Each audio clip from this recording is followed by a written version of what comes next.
Hi friends, welcome back to our channel. তো আজকে একটা নতুন ভিডিও নিয়ে তোমাদের সামনে চলে এসেছি। টাইটেল আর থাম্বনেল দেখে হয়তো তোমরা বুঝেই গেছো যে তোমাদের সামনে আমি আজকে কী নিয়ে আলোচনা করব।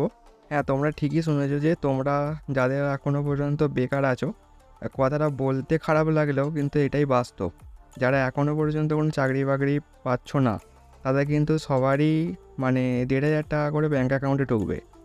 ঠিক আছে, সবারই ব্যাঙ্ক অ্যাকাউন্টে 1,500 টাকা ঢুকবে এবং এর প্রসিডিওর কী এবং কেন এটা পাবে, কিসের জন্য পাবে, সেই সব বিস্তারিত সমস্ত তথ্য আমি তোমাদের সামনে নিয়ে আলোচনা করব।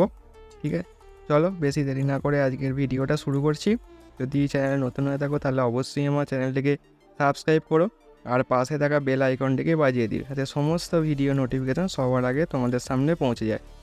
তোমরা জানো যে যুবশ্রী প্রকল্পে আবেদন করার জন্য অনেক কিছু ক্রাইটেরিয়া আছে এবং এখানে আবেদন করার 5 বছর পর কিন্তু তোমরা টাকা পাবে। ঠিক আছে, যারা অ্যাপ্লিকেশন করা আছে তারা কিন্তু একটু স্ট্যাটাসটা চেক করো। যে আমি কী করে স্ট্যাটাস চেক করতে হবে সেটা আমি এই ভিডিওতেই দেখাবো। যে যাদের পুরনো অ্যাপ্লিকেশন করা আছে তারা কিন্তু টাকা তাদের ঢোকা শুরু হয়ে গেছে, তাদের ব্যাঙ্ক অ্যাকাউন্টে টাকা ঢোকা শুরু হয়েছে। কেউ 1,000 টাকা পাচ্ছে, কেউ 1,500 টাকা পাচ্ছে, কেউ বা 2,500 টাকা পাচ্ছে। ঠিক আছে, তো যারা নতুন আবেদন করতে চাইছো, সাধারণত যারা এইচএস দেওয়ার পর যারা আবেদন করে তাদের কিন্তু 5 বছর পর টাকা ঢুকবে। আমাদের অনেক দিন আগে থেকেই অ্যাপ্লাই করা আছে, তো সেক্ষেত্রে আমাদের কিন্তু টাকা ঢুকতে শুরু হয়ে গেছে। চলো দেখে নিই যে আমরা কিভাবে আমাদের স্ট্যাটাসটা চেক করব এবং কিভাবে বুঝবো যে আমাদের টাকা ঢুকবে কি ঢুকবে না, সেটা আমরা কী করে বুঝবো। চলো দেখে নিই। তো তোমরা সিম্পলি গুগলে আসবে। গুগলে আসার পর ক্রোমে সার্চ করবে এমপ্লয়মেন্ট এক্সচেঞ্জ ব্যাঙ্ক। ঠিক আছে, এমপ্লয়মেন্ট এক্সচেঞ্জ ব্যাঙ্ক সার্চ করার পর তোমাদের সামনে একটা এরকম ইন্টারফেস আসবে। এই যে ফার্স্ট ওয়েবসাইটটা, ঠিক আছে, এমপ্লয়মেন্ট ব্যাঙ্ক, এই ওয়েবসাইটটা ক্লিক করবে। এই ওয়েবসাইটটা ওপেন করবে। করার পর তোমাদের সামনে একটা এরকম ইন্টারফেস আসবে। আসার পর দেখো তোমাদের কিন্তু অ্যানেক্সচার 3টা সাবমিট করতে দেওয়ার কথা বলে দেওয়া হয়েছে। ঠিক আছে, এখানে কিন্তু সাবমিট করার লাস্ট ডেট কিন্তু বলে দেওয়া হয়েছে 15/1/2024 থেকে 4/2/2024 মধ্যে অবশ্যই কিন্তু অ্যানেক্সচার 3টা কিন্তু আবেদন করতে হবে। ঠিক আছে, যাদের নাম এসে গেছে, যাদের এমপ্লয়মেন্ট এক্সচেঞ্জ অফিসে নাম এসে গেছে, তারা কিন্তু এই অ্যানেক্সচার 3টা পূরণ করতে পারবে, আদারওয়াইজ কিন্তু কেউ পারবে না। তোমরা কীভাবে বুঝবে যে তোমার অ্যানেক্সার 3টা ফিল আপ করতে হবে কি না? তো দেখি, চলো কীভাবে আমরা দেখব।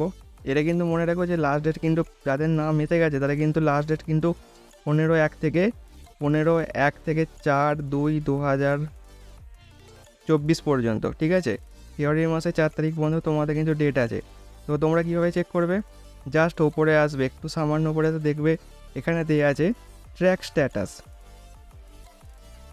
Track status for employment on Yuvashree. ঠিক আছে, track status for employment and Yuvashree, এই অপশানটা তোমরা ক্লিক করবে।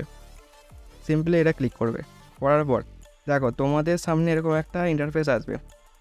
তোমরা যখন যুবশ্রী করেছিলে তখন কিন্তু তোমাদের এমপ্লয়মেন্ট এক্সচেঞ্জ অফিস থেকে কিন্তু একটা কার্ড দেওয়া হয়েছিল। ঠিক আছে, একটা কার্ড দেওয়া যায়, সেখানে কিন্তু একটা নাম্বার দিয়েছিল, সেই নাম্বারটা কিন্তু EF দিয়ে শুরু হয়। তোমাদের কিন্তু মোবাইল নাম্বারও সেই মেসেজটা এসছে। তো আমি সেখানে যে নাম্বারটা এসছে এখানে জাস্ট সেটা পুট করে দেবে। ঠিক আছে, আমি এখানে আমার নাম্বারটা পুট করে দিচ্ছি। দেওয়ার পর EF দিয়ে একটা নাম্বার থাকে, সেই নাম্বারটা এখানে ক্লিক করবে। দেওয়ার পর এই ক্যাপচারটা পূরণ করবে। আমি ক্যাপচারটা পূরণ করে নিই।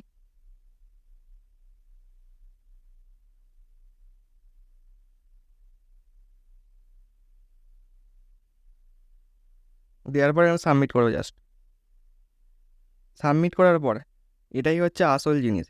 দেখো, সাবমিট করার পর তোমাদের সামনে যদি এরকম ইন্টারফেস আসে যে এমপ্লয়ি ব্যাঙ্কে তোমাদের নাম আছে কিন্তু তোমরা যুবশ্রীতে এলিজিবল এখনও পর্যন্ত নয়। ঠিক আছে, enrol under employment bank, not consider under Yuvashree. মানে এটা কি বলতে চাইছে, তোমাদের কিন্তু এমপ্লয়মেন্ট ব্যাঙ্কের নাম এসছে কিন্তু তোমরা কিন্তু যুবশ্রীর জন্য এখনও পর্যন্ত এলিজিবল নয়। ঠিক আছে, সো তোমাদের কিন্তু এখানে ওয়েট করা ছাড়া কোনো উপায় নেই, তোমাদের কিন্তু এখানে ওয়েট করতে হবে। ঠিক আছে, যাদের এখানে নাম চলে এসছে তোমাদের দেওয়া থাকবে যে এনরোলমেন্ট আন্ডার এমপ্লয়মেন্ট ব্যাঙ্ক, তোমাদের অ্যানেক্সাস 3 পূরণ করার জন্য তোমাদের একটা নোটিশ এখানে দেবে। ঠিক আছে, এইটা থাকবে না, এই অপশানটা থাকবে না তোমাদের। ঠিক আছে, তোমাদের সিম্পলি দেখতে এনরোলমেন্ট তোমাদের অ্যানেক্সাস 3টা পূরণ করার জন্য তোমাদের বলে দেওয়া হবে। তো তোমাদের স্ট্যাটাসটা দেখে অবশ্যই আমার কমেন্ট বক্সে জানিও তোমাদের কি স্ট্যাটাস, তাহলে পরবর্তী ক্ষেত্রে আমি আরেকটা এরকম ভিডিও তোমাদের জন্য নিয়ে আসবো। তো আজকের ভিডিওটা এইটুকুই। যদি চ্যানেল নতুন হয়ে থাকো তাহলে অবশ্যই কিন্তু চ্যানেলটি সাবস্ক্রাইব করো, আর ভিডিও ভালো লাগলে অবশ্যই আমার ভিডিওটিকে লাইক করো, কমেন্ট করো, আর সাবস্ক্রাইব করতে কিন্তু ভুলো না, এটা আমার নতুন পেজ। দেখা হচ্ছে নেক্সট কোনো ভিডিওতে, নেক্সট কোনো টপিকে। আর আমার প্রত্যেক দিন সকাল 10টার সময় আমার ভিডিও আসে, তোমার পেজটিকে ফলো করে রেখো, ঠিক আছে? আর চ্যানেলটিকে সাবস্ক্রাইব করো। তাহলে দেখা হচ্ছে নেক্সট ভিডিওতে, তখন সুস্থ থেকো, ভালো থেকো, বাই।